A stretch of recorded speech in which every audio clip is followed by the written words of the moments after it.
بسم الله الرحمن الرحيم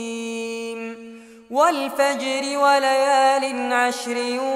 والشفع والوتر والليل إذا يسر هل في ذلك قسم لذي حجر ألم تر كيف فعل ربك بعاد إرم ذات العماد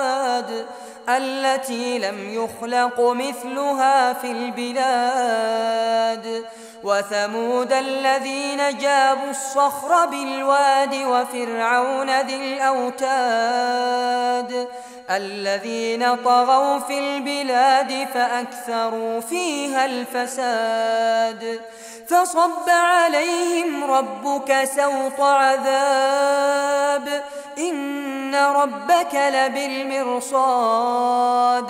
فأما الإنسان إذا ما ابتلاه ربه فأكرمه ونعمه فيقول ربي أكرمن وأما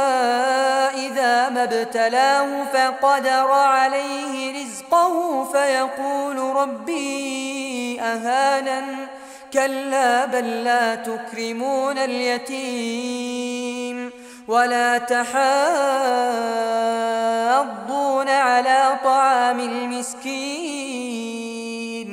وتأكلون التراث أكلا لما وتحبون المال حبا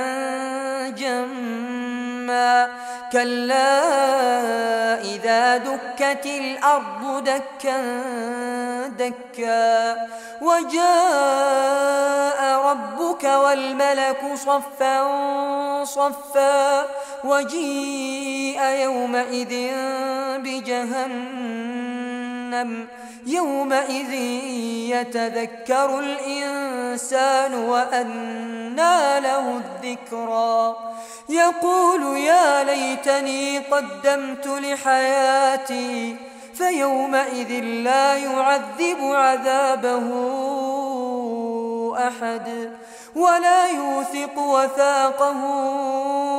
أحد يا أيتها النفس المطمئنة ارجعي إلى ربك راضية مرضية فادخلي في عبادي وادخلي جنتي